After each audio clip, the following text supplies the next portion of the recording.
have to fund the epidemiological work, you have to fund the medical work, and you have to fund the public response.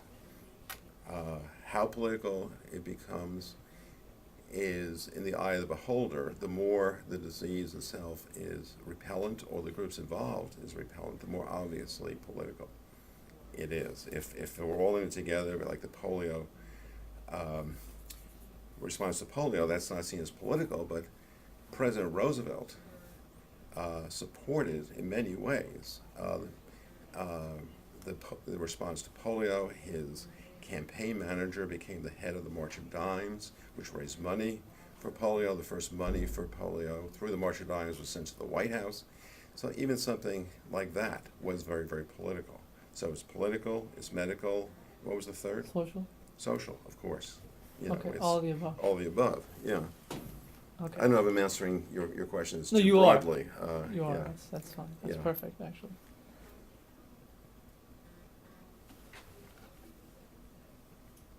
Okay, only I guess 2 more questions then. Yeah.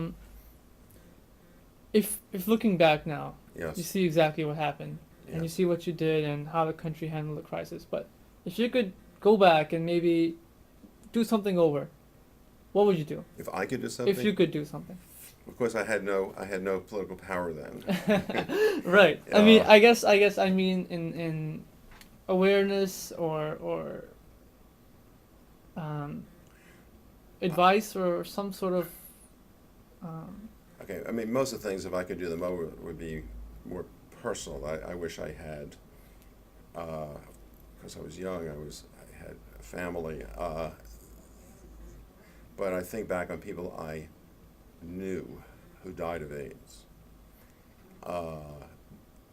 I wish I had been more involved personally with various agencies as a volunteer to work with people very early on. But otherwise, as professionally, I actually think without having any political power or being in any health agency, that I was actually very much involved in making change. I don't know if you want to know about that, but I was involved both as a researcher and an advocate by the mid-1980s in changes in healthcare policy regarding HIV/AIDS. I just wish I had been even more committed than I was. But it's not. This was a pandemic, and what one person can do, who's not president of the United States or mayor of New York City or health commissioner or the head of CDC, is it's nothing. It's a foam on a wave. You're talking about millions of people with this disease. And I think the most important thing was to be aware of the epidemic when other people were walking away from it, and to start giving talks publicly at various professional meetings, forcing panels, for example, to begin to make people aware of this disease. But that's not your question, really. Just let me say, in terms of the response, the New York City response, you probably have looked into this. The person who follows David Sencer's, Steve Josephs, as health commissioner, yes, was much more active. He was really an old-fashioned public health type who, in certain ways, had strained relationships with the gay community. But he, for example, took on the issue of the bathhouses, whether the bathhouses should be closed. And that was a central issue because the bathhouses were the major symbol of the sexual liberation of gay men. And yet, as this was perceived to be a sexually transmitted disease, after 1983, 84. The question of what to do with the bathhouses, were they loci of transmission,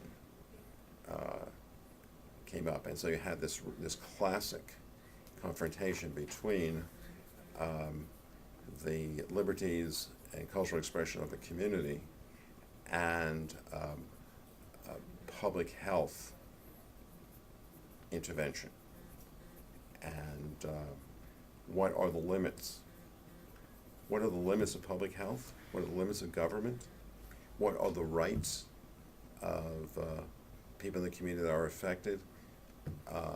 Became central there. So there was a much more proactive public health under Steve Joseph. And he, after that, went to San Francisco. So he was very much involved, very strong, interesting Commissioner of Health. All right. Okay. So and the final question is, do you see something like this, like having again history repeating itself? Do you think it's possible? History never repeats itself, but there are kind of recapitulations, because an epidemic is an historical event, a political event, a medical event, a social event.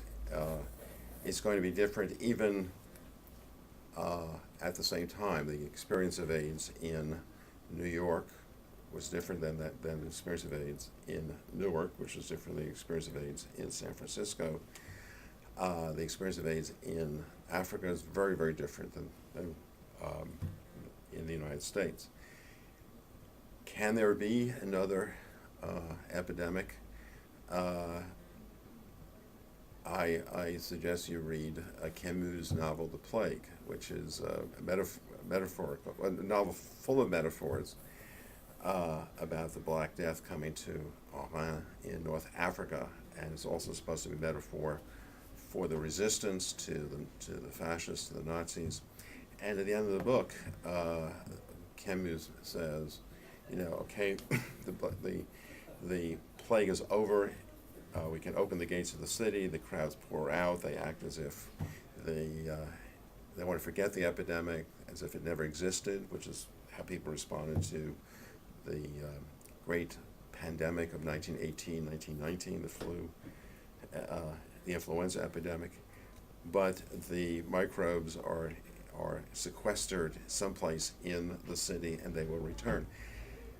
As we're experiencing perhaps a very mild flu, but having seen SARS, for example, a few years ago, there is, because we're global at this point, always the possibility of an epidemic occurring, of a virus which would have been local, as the HIV was for decades, perhaps in Central Africa, migrating to urban areas along with people from the countryside, and then being transmitted by hypodermic needles, blood transfusions, and jet planes all over the world. We really, therefore, need a global public health mechanism. But yes, there's no reason why it can't happen again. Okay.